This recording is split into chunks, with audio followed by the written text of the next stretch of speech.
نواں ورق۔ لندن کے ایک بہت بڑے پادری صاحب مورس چائلڈ کی حالت نازک تھی۔ میں اطلاع پاتے ہی پہنچ گیا۔ اس پادری نے اپنی تمام زندگی میری مخالفت میں صرف کر دی اور میرا کوئی جادو کبھی اس ظالم پر نہیں چلا۔ لہٰذا یہ وقت تھا کہ میں اپنے اس دشمن کو اس آخری حالت میں ایڑیاں رگڑتے ہوئے دیکھوں، اور زندگی بھر اس ظالم نے جس طرح مجھ کو جلایا ہے اسی طرح اس وقت میں اس کا جلنا دیکھوں۔ میں جس وقت اس کی بالیں پر پہنچا ہوں، اس کے معتقدین اور اعزاء کا ایک مجمع اس کو گھیرے ہوئے تھا۔ کوئی انجیل مقدس کی ہوا دے رہا تھا، کوئی اس کے سینے پر انگلیوں سے صلیب کا نشان بنانے میں مصروف تھا، کوئی چاندی کی صلیب لیے ہوئے اس کی پیشانی سے مس کر رہا تھا، کسی کے ہاتھ میں خداوند یسوع مسیح کی تصویر تھی اور کوئی خالی ہاتھ مل مل کر رو رہا تھا۔ خود پادری صاحب کا یہ عالم تھا کہ بس سینے پر سانس تھی، باقی تمام جسم کا دم نکل چکا تھا۔ میں نے اس موقع کو بہت غنیمت سمجھا اور اپنے اس بروقت پہنچنے پر مجھ کو بے حد مسرت ہوئی، اس لیے کہ عین اسی وقت ایک ایسی لاجواب ترکیب میرے ذہن میں آئی کہ میں خود اپنی اس ذہانت پر جھوم اٹھا۔ میں اپنی اس ترکیب کو عملی صورت میں لانے کے لیے پادری صاحب کے بستر پر پہنچ گیا اور اپنے پرانے شاگرد ملک الموت یعنی میاں عزرائیل سے نظر بچا کر بیمار کے پاس ہی بیٹھ گیا۔ تھوڑی دیر تک پادری صاحب لوہار کی دھوکنی بنے رہے، اور اس کے بعد جیسے ہی عزرائیل نے ان کی روح نکالی ہے، میں نے نہایت پھرتی سے کام لے کر اپنے کو روح کی صورت میں منتقل کیا اور پادری کے جسم میں سما گیا۔ میرا پادری کے جسم میں سمانا تھا کہ اس میں پھر زندگی کے آثار پیدا ہو گئے اور رفتہ رفتہ اس کی حالت سنبھلنے لگی۔ رونے والوں کے آنسو رکے، انجیل مقدس کی ہوا تیر بہدف علاج ثابت ہوئی۔ مسیح کی صلیب کے سامنے دو زانو ہو کر رونے والی پادری کی بیٹی نے کہا کہ میں نے اپنے باپ کی جان بچا لی۔ حد یہ ہے کہ ڈاکٹر تک نے کہہ دیا کہ اب مریض کی حالت بہت اچھی ہے، اور اگر ان کی صحت اسی رفتار سے ترقی کرتی رہی تو وہ بہت جلد ٹھیک ہو جائیں گے۔ پادری صاحب مرحوم نے تندرست ہونا شروع کر دیا، یہاں تک کہ ایک ہفتے میں وہ بالکل تندرست ہو گئے اور صرف کمزوری باقی رہ گئی۔ اس کے بعد کمزوری بھی رفتہ رفتہ کر کے غائب ہونے لگی اور مجھ خاکسار پادری نے گلجے جانا شروع کر دیا۔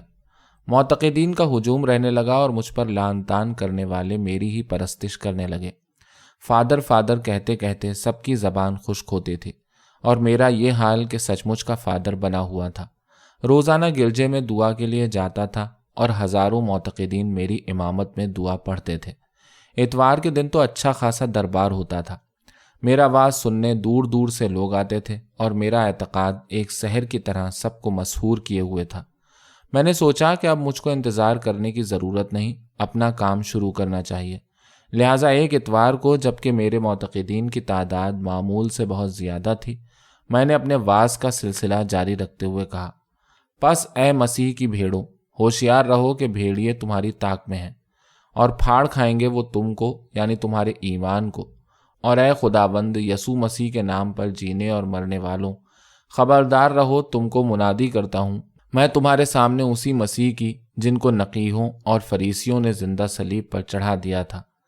تم خدا کی بادشاہت میں اس وقت تک شامل نہیں ہو سکتے جب تک کہ تم خوب جی کھول کر گناہ نہ کرو، شراب نہ پیو، زنا نہ کرو، اور اپنے کو خوب گنہگار نہ بنا لو، اس لیے کہ تم کو گناہ کرنے کے بعد توبہ کرنا آئے گا۔ پس اے میرے دوستوں، میرے بچوں، تم دنیا میں پہلے گناہ کرو اور پھر گناہوں سے توبہ کرو، پہلے جہنم کے قابل بنو، پھر جنت کے وارث بننا۔ میرے اس واعظ نے لوگوں کو چونکا دیا، حیران کیا، اور بہت سے پریشان بھی ہوئے، مگر تقدس میرے چہرے پر چمک رہا تھا۔ میرے نورانی چہرے پر سنجیدگی اور روب دیکھ کر کسی کی ہمت نہ ہو سکتی تھی کہ دم بھی مار سکے۔ مگر پھر بھی واعظ کے بعد جب میں گرجے سے جانے لگا تو بہت سے لوگ میرے ساتھ ہو لیے، اور میرے مکان پر آ کر سب نے مجھ کو گھیرا اور نہایت ادب کے ساتھ میرے آج کے واعظ کے متعلق مجھ سے سینکڑوں سوالات کر ڈالے، اس لیے کہ ہمیشہ میں نے ان کو شراب سے دور رہنے، زنا سے دامن بچانے اور دوسرے گناہوں سے الگ رہنے کا سبق دیا تھا۔ مگر آج اس کے برعکس میرا درس تھا۔ میں نے ان بھولے بھالے معتقدین کو سمجھایا اور آخرکار وہ لاجواب ہو کر میرے پاس سے اٹھے۔ بہت سے تو میرے اندھے معتقد تھے، خواہ میں ان کو جہنم میں بھی جھونک دیتا تو ان کو کوئی اعتراض نہ ہوتا، مگر بہت سے بد اعتقاد کچھ شش و پنج کے عالم میں رہے۔ میرے اس واعظ کی بڑی شہرت ہوئی، اخبارات نے میری تصویر کے ساتھ میرے واعظ کے اقتباسات اور اس پر اپنی رائے درج کی۔ کسی نے میرا مذاق اڑایا، کسی نے مجھ کو شیطان کہا، پہچان کر نہیں بلکہ عادتاً کسی نے میرے نظریے کو انوکھا نظریہ قرار دیا۔ بہرحال میرے مریدین کی تعداد بھی کچھ کم نہ تھی اور میری طاقت میں کوئی کمی پیدا نہیں ہوئی۔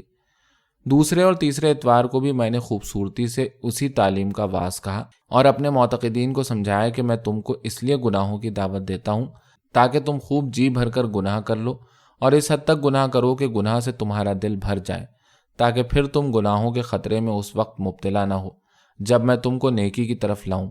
اس وقت مذہب اور خدا سے بغاوت کی وجہ صرف یہ ہے کہ انسان کو گناہوں کا تجربہ نہیں اور وہ گناہ کو مذہب اور خدا سے بہتر کوئی چیز سمجھتا ہے۔ گناہ گار انسان ایک گہرا اور غیر متزلزل خدا پرست ہو سکتا ہے، مگر ایک شخص پر جس نے گناہ کیے ہی نہ ہوں کبھی کوئی اعتبار نہیں کیا جا سکتا کہ وہ کس وقت خدا سے بغاوت پر آمادہ ہو جائے گا۔ میرے یہ دلائل کچھ ایسے لاجواب تھے کہ میرے مریدین اور معتقدین کے علاوہ مخالفین کو بھی میری نیک نیتی میں کوئی شک نہ تھا۔ میری مخالفت ہو ضرور رہی تھی مگر بہت کمزور، اس لیے کہ دراصل یورپ کو آج کل ایسے ہی مذہب کی ضرورت تھی جو سیاہ کاری کو عبادت کا درجہ دے دے۔ مذہب سے نفرت کی وجہ صرف یہ تھی کہ مذہب عیش پرستی سے تنفر سکھاتا ہے اور مغرب آج کل بندہ عیش بنا ہوا ہے۔ لہٰذا میرے اس جدید نظریے نے تمام سیاہ کاروں کو گرجے میں لا کر جمع کر دیا۔ گرجے کے احاطے میں شراب کے دور چلنے لگے، گرجے کے زیر سایہ خرابات نے جگہ پائی، فاحشہ عورتیں گرجے کے چکر کاٹنے لگیں، راہبہ عورتیں حسن فروش بن گئیں اور بڑے بڑے اللہ والے بوتل والے پانی میں ڈوب کر عورت اور شراب کے ہو رہے۔ میں اپنی اس کامیابی پر خوش تھا۔ ہر میخانے، ہر ہوٹل، ہر حمام اور ہر قہوہ خانے یا قہوہ خانے میں میری عبادت ہونے لگی، یہاں تک کہ میں نے 1 سال کے اندر وہ کایا پلٹ کی کہ تمام مغرب کو واقعی اپنی حکومت بنا لیا۔ جب میں نے یہ دیکھا کہ اب ان کو کوئی بڑے سے بڑا پادری بھی راہ راست پر نہیں لا سکتا اور یہ اپنی ایک نسل بعد خدا کا نام اپنے منہ سے نہ لیں گے، تو ایک دن بیمار پڑا اور 24 گھنٹے کے اندر پادری صاحب کے اس جسم کو جو میں نے کرائے پر لیا تھا پھر ڈھیر کر دیا اور اپنے دوسرے مشاغل میں مصروف ہو گیا۔ میں اب وہاں نہیں ہوں مگر میری تعلیم زندہ ہے اور میرا مقصد پورا ہو رہا ہے۔ میرا ایک شاگرد میرا قائم مقام ہے اور بالکل میری ہی طرح گناہ کی آگ مسلسل بھڑکا رہا ہے۔ دوسرے پادری ایڑی سے لے کر چوٹی کا زور لگا رہے ہیں مگر میرے مریدوں کو توڑ لے جائیں یہ ان کے امکان میں نہیں ہے۔ 10واں ورق۔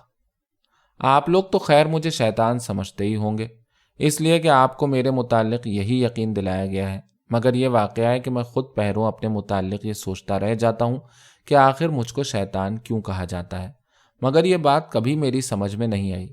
ابھی حال ہی کا ذکر ہے کہ ایک صاحب سے میں انسانی شکل میں ملا اور ان سے صاف صاف کہہ دیا کہ بھائی میں شیطان ہوں، وہی شیطان جس نے آدم کے سامنے سر نہ جھکایا اور اپنی خودی لیے ہوئے بزم ملائک سے نکل آیا اور خدا کا سب سے بڑا باغی قرار دے دیا گیا۔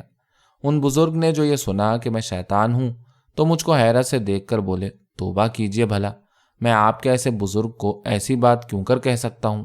میں نے کہا نہیں، یہ مذاق نہیں، یقین جانیے کہ میں شیطان ہوں۔ ان بزرگ نے فرمایا، حضرت یہ آپ کا انکسار محض ہے اور کچھ نہیں۔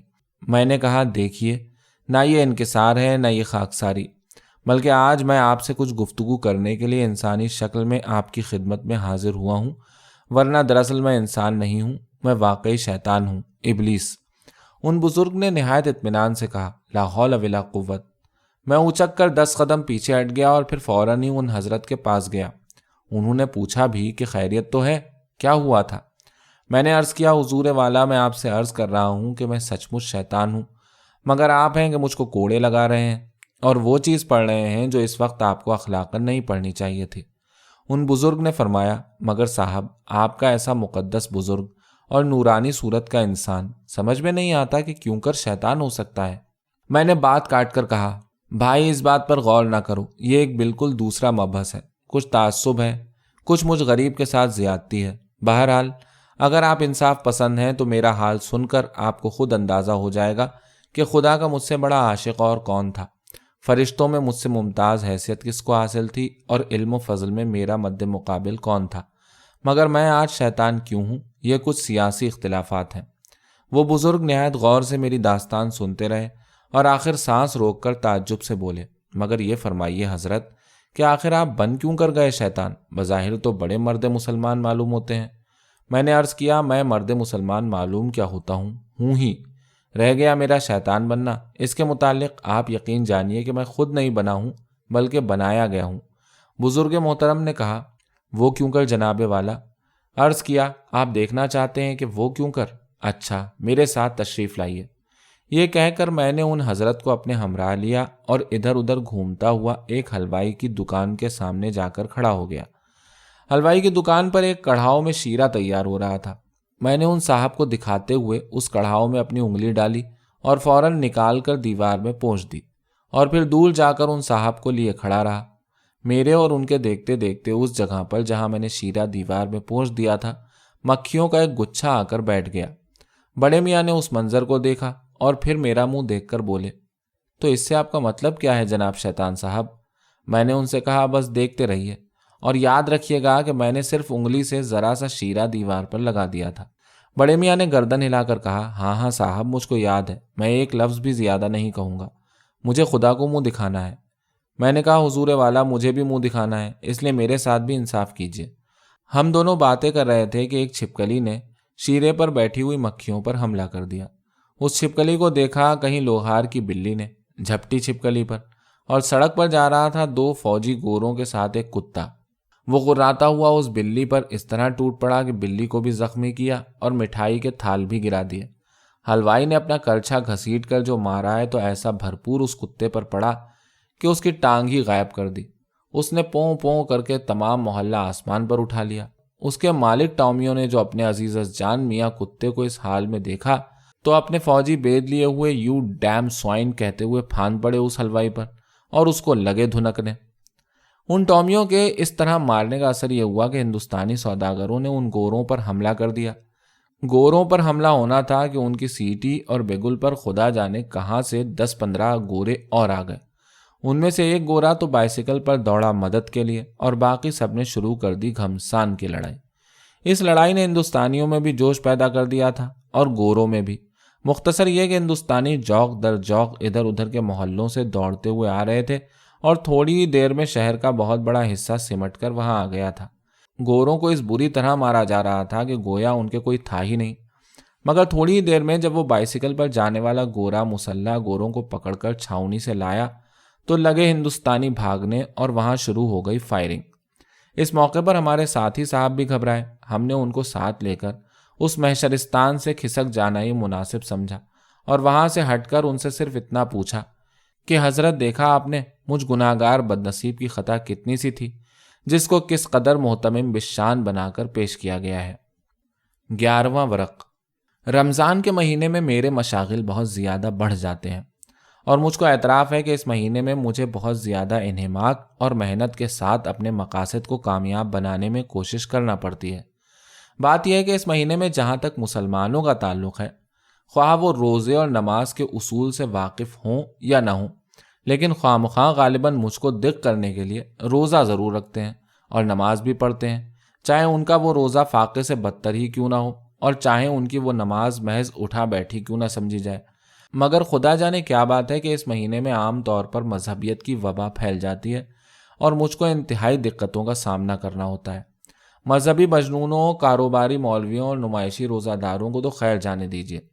بہت زیادہ قلق تو اس بات کا ہوتا ہے کہ خود بہت سے میرے معتقد اس مہینے کا چاند دیکھتے ہی بہک جاتے ہیں اور اس طرح عبادت میں مصروف ہو جاتے ہیں کہ گویا مجھ سے ان کی کبھی کی سلام دعا نہ تھی۔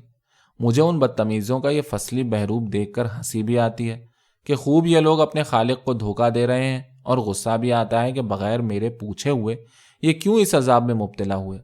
اب میں آپ سے کیا عرض کروں کہ میرے کیسے کیسے معتقد اس زمانے میں مجھ سے بغاوت شروع کر دیتے ہیں۔ ایک صاحب کو بطور نمونہ پیش کرتا ہوں۔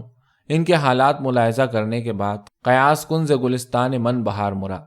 یہ حضرت میرے خاص مطیع و فرما بردار ہیں، یعنی دن میں 5 مرتبہ شراب پیتے ہیں، اور جس دن سے میرے حلقے میں شامل ہوئے ہیں آج تک شراب خواری کسی وقت قضا نہیں کی۔ جھوٹ بولتے ہیں، دغا بازی میں اپنا جواب نہیں رکھتے، ظلم کرنا بھی اپنی عاقبت درست کرنے کے لیے ضروری سمجھتے ہیں، تمام رات جوئے اور زناکاری میں گزار دیتے ہیں۔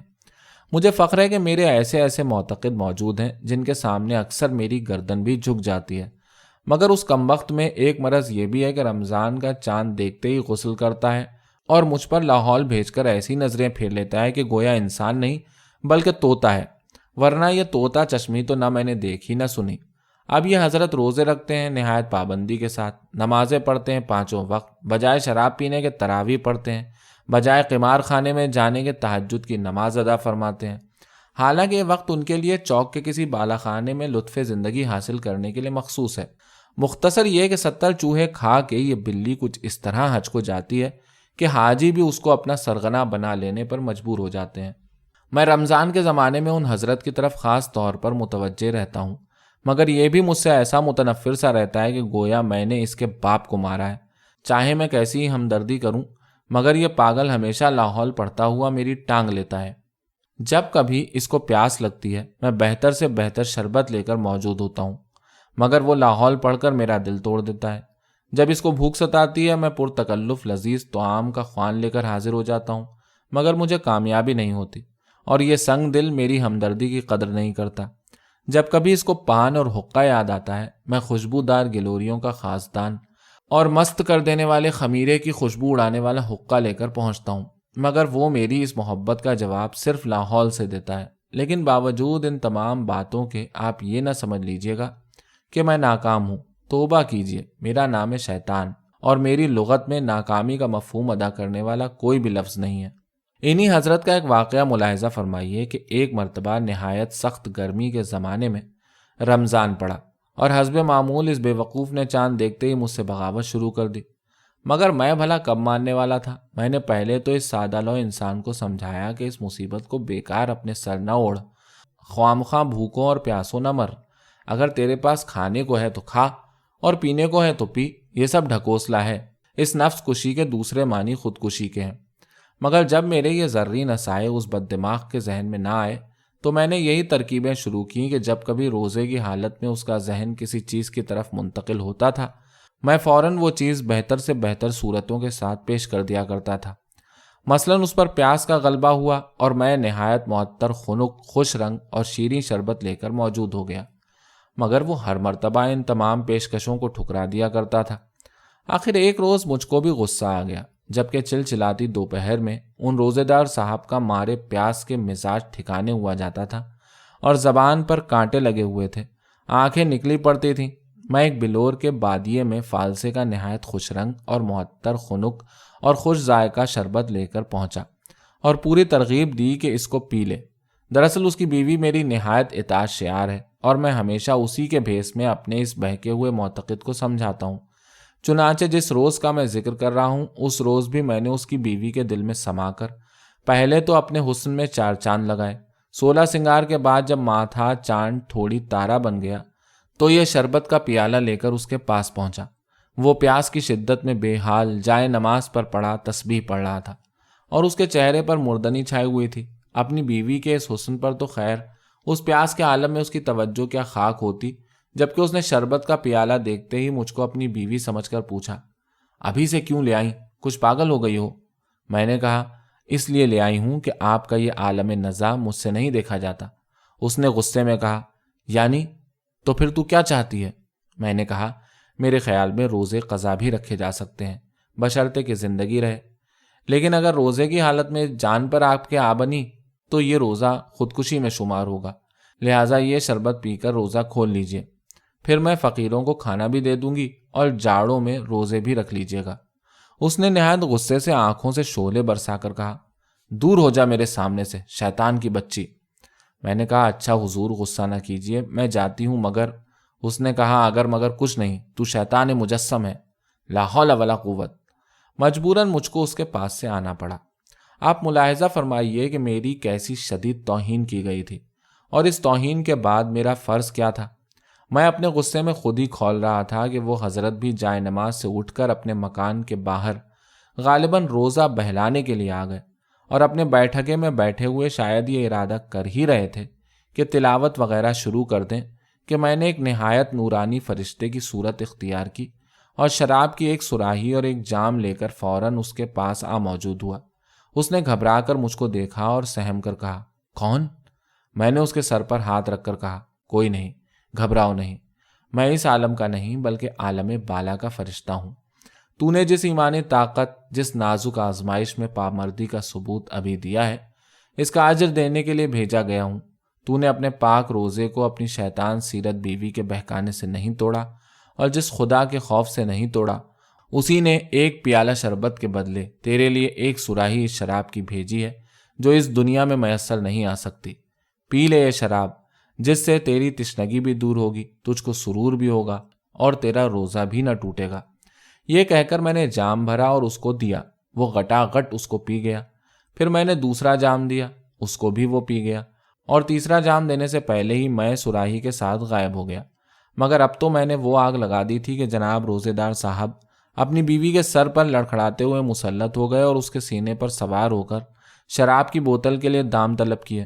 پھر کیسا روزہ اور کیسی نماز! میرا معتقد میرے اشاروں پر چلتا رہا، اور میں نے بھی اس سے اتنے گناہ کروا لیے جتنا کہ اس نے اپنے نزدیک ثواب لوٹا ہوگا۔ وہ دن اور آج کا دن حضرت نے روزہ رکھنے اور نماز پڑھنے سے مستقلاً توبہ کر لی ہے، مگر ان کے بہت سے بھائی بندوں کی اصلاح باقی ہے جو اس رمضان میں بہک جاتے ہیں۔ 12واں ورق۔ آپ کو یہ سن کر حیرت ہوگی کہ ایک روز میں نے بیٹھے بیٹھے سوچا کہ یہ جو ہمارے پڑوسی پینشن یافتہ جج صاحب ہیں، ان کی طرف آخر کیوں نہ توجہ کی جائے۔ پینشن لے کر بیٹھ گئے ہیں اور ہر وقت عبادت کیا کرتے ہیں۔ اگر عبادت کے علاوہ ان سے کسی نیک کام کو کہیے تو بلا وجہ مجھ غریب کے نام پر، جس نے مارے کسر نفسی کے اب تک خدائی کا دعویٰ نہیں کیا ہے، سینکڑوں بار لاحول پڑھتے ہیں۔ کوئی پوچھے ان حضرت سے کہ آخر میں نے آپ کا کیا بگاڑا ہے جو آپ مجھ پر تبرہ بازی کیا کرتے ہیں۔ البتہ اب ذرا آپ کے ساتھ بھی مذاق کرنے کو دل چاہتا ہے، اس لیے کہ آپ نے مجھ کو بلا وجہ اور بغیر کسی گالم گلوچ کے رشتے کے گالیاں دی ہیں۔ یہ سوچ کر میں نے اپنے خاص آدمی غفور مستری کو ان کے پاس بھیجا کہ جج صاحب سے کہو کہ آخر وہ الیکشن میں کیوں نہیں کھڑے ہوتے۔ چنانچہ غفور ٹھہرا میرا شاگرد رشید فوراً ان کے پاس گیا، اور ادھر ادھر کی باتیں کرنے کے بعد اس نے جج صاحب کے کان میں ممبری کی ہوا بھر دی۔ جج صاحب نے پہلے تو بہت انکار کیا، مگر جب غفور نے ان کو اس کا پورا یقین دلایا کہ یہ کام عزت کا نہیں بلکہ ثواب کا ہے، اس لیے کہ ممبر بن کر جج صاحب یہ کر سکتے ہیں کہ تمام مندروں کو مسجد بنوا دیں اور ہر مسجد کو اتنا وسیع کر دیں کہ تمام شہر اس میں بیک وقت نماز پڑھ سکے۔ اس کے علاوہ میونسپیلٹی میں مسلمانوں کو نوکر رکھوا دیں اور کافروں کو نکلوا باہر کریں۔ ہندوؤں کے گھروں سے نل نکلوا کر مسلمانوں کے گھروں میں لگا دیں، اور مسلمانوں کے گھروں کا کوڑا کرکٹ ہندوؤں کے گھروں میں ڈلوا دیا کریں۔ غرض یہ کہ جج صاحب کی سمجھ میں بھی ممبری کے فوائد آ گئے، اور دوسرے ہی دن آپ نے اس سلسلے میں مشورے کر کے آخر ممبری کے لیے جا کھڑے ہونے کا اعلان کر دیا۔ چنانچہ اسی روز سے شروع ہو گئیں چائے پارٹیاں اور شیرمال بازیاں۔ جج صاحب ذرا کنجوس بھی واقع ہوئے ہیں، دانت سے پیسہ پکڑتے ہیں۔ کبھی کسی غریب کا کوئی فائدہ آپ کی ذات سے نہیں ہوا، لہٰذا اس سلسلے میں بھی انتقام لینا مقصود تھا، اس لیے کہ ان کا مقابل ایک نہایت متمول قصائی تھا جو روپیہ پانی کی طرح بہا چکا تھا۔ مگر جج صاحب کو تو یہ بتایا گیا تھا کہ خدا کے لیے مسلم حقوق کو اس قصائی کے ہاتھوں الٹی چھری سے ذبح نہ ہونے دیجیے۔ آپ اگر کھڑے ہو گئے تو سب اس طرف آ جائیں گے، مگر محنت اور شروع میں ذرا خرچ کرنے کی ضرورت ہے۔ چنانچہ جج صاحب نے امیدواری کا اعلان کرنے کے بعد میاں غفور کو تو بنایا اپنی الیکشن کی مہم کا کمانڈر، اور شروع کر دیا در بدر پھرنا۔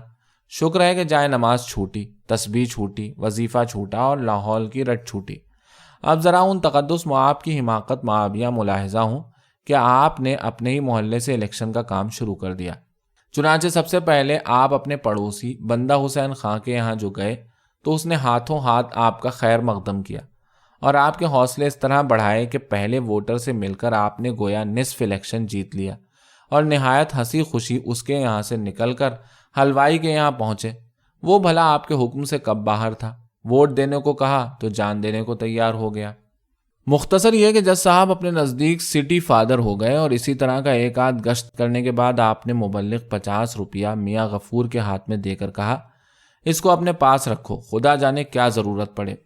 اب ہر روز صبح سے لے کر شام تک یہی ہوتا کہ سر میں سودائے ممبری اور پاؤں میں الیکشن کا چکر، کیسی نماز اور کہاں کا روزہ۔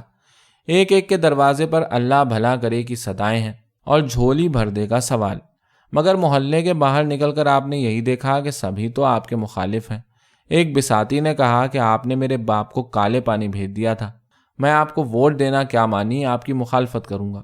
ایک تنبولی نے کہا کہ میرا 100 روپیہ آپ کے نوکر نے مار لیا ہے، اب میں ووٹ کیسے دے سکتا ہوں؟ خیر یہ تمام باتیں بھی برداشت کی گئیں، مگر وہاں شروع ہو گیا یہ پروپیگنڈا کہ جج صاحب نہایت کٹر وہابی ہیں، مزاروں کی توہین کرتے ہیں اور بزرگان دین کی فاتحہ کے قائل نہیں ہیں۔ اب تو جج صاحب بہت گھبرائے، اس لیے کہ واقعی وہ ذرا ایسے ہی عقائد رکھتے تھے، مگر غفور نے ان کو سمجھایا کہ بھلا یہ بھی کوئی بات ہے کہ آپ آج ہی اپنے گھر میں پلاؤ پکوا کر ذرا قوالی کرا دیجئے اور مشہور کر دیجئے کہ والد مرحوم کی سالانہ فاتحہ ہے، قوالی کی محفل میں ذرا جھوم جھام لیجئے گا، بس ختم ہو جائے گا قصہ۔ جج صاحب نے پہلے تو رسیاں توڑائیں، اس کے بعد الیکشن کی نزاکت کو محسوس کر کے راضی ہو گئے اور قوالی کی محفل میں خوب داڑھی پھڑکا پھڑکا کر ناچے تھرکے، مگر اس کو بھی آپ کے ووٹروں نے مکاری سے تعبیر کیا، اس لیے کہ واقعی یہ مکاری تھی۔ ادھر ایک تازہ مصیبت یہ آئی کہ آپ اپنے حلقے کی ایک طوائف سے ووٹ جو مانگنے گئے تو وہ تھی قصائی کی تائید میں، اور اس کو پہلے ہی سے قصائی نے سمجھا بجھا کر رکھا تھا۔ چنانچہ آپ کو دیکھتے ہی پہلے تو اس نے بڑی آؤ بھگت کی، اس کے بعد ان کو اپنے کمرے میں بند کر کے اس نے شور مچا کر قیامت برپا کر دی کہ دوڑو لوگوں دوڑو، لوٹے لیتا ہے یہ، مولوی ہے کہ ٹھگ، یہ داڑھی اور یہ کرتوت، ارے دوڑو لوگوں۔ اس کا یہ شور سن کر محلہ بھر جمع ہو گیا تو اس نے ایک ایک سے کہنا شروع کیا کہ میں بڑی مشکل سے کمرے سے جان بچا کر نکل آئی ہوں اور اس موئے کو بند کر دیا ہے، میرے باپ سے بھی عمر میں بڑا ہے اور میرے ساتھ نیت ایسی خراب، میرا ساڑی کا آنچل پکڑ کر پھاڑ ڈالا کہ ہڈی پسلی چرمرا دی۔ لوگوں نے سن کر کمرے کی زنجیر کھولی تو جج صاحب نہایت بدحواسی کے عالم میں بیٹھے ہوئے اپنا سر دھن رہے تھے۔ چنانچہ ان لوگوں کو دیکھ کر کچھ کہنا ہی چاہتے تھے کہ لوگوں نے آپ کو سنانا شروع کر دیا۔ کسی نے کہا کیا بڑے میاں رنڈی کو گود لینے آئے تھے، کسی نے کہا رسی جل گئی بل نہیں گئے، کسی نے قہقہہ لگا کر کہا چراغ سحری کیا خوب جھلملایا ہے۔ ایک نے جج صاحب سے کہا آخر یہ آپ کو کیا سوجی تھی، اور جب جیب میں دام نہیں تھے تو آپ اس کے یہاں آئے کیوں؟ مختصر یہ کہ سب اپنی اپنی کہہ رہے تھے، بیچارے جج صاحب کی کوئی نہ سنتا تھا۔ آخر بمشکل تمام لوگوں کو خاموش کر کے آپ نے کہا ارے بھائی میں تو ووٹ لینے آیا تھا اس نیک بخت کے پاس، اس کو خدا جانے یہ کیا سوجی کہ قیامت برپا کر دی۔ ووٹ کا نام سن کر سب نے حیرت سے کہا ووٹ، اور ایک ایسا زبردست قہقہہ لگایا کہ خود جج صاحب حیران رہ گئے، اور یہ سمجھ کر کہ اس محلے میں تو لٹیا ہی ڈوب گئی، بمشکل تمام اس عورت کی خوشامد کر کے ان سب سے جان چھڑائی اور گھر آ گئے۔ مگر ان کے گھر آنے سے پہلے ہی یہ واقعہ ان کے حلقے ہی میں نہیں شہر بھر میں مشہور ہو چکا تھا، اور ہر طرف سے جج صاحب نکو بنائے گئے تھے۔ چنانچہ بیچارے کے لیے یہ بھی مشکل تھا کہ گھر سے باہر نکلیں، راہ چلتے لوگ ہنستے تھے اور بچے تک تالیاں بجاتے تھے۔ آخرکار جج صاحب نے غفور مستری کے ہاتھوں اپنی دستبرداری کا اعلان کر دیا۔ دراصل میرا انتقام ختم ہو چکا تھا، ورنہ الیکشن میں تو بڑی گنجائش باقی تھی۔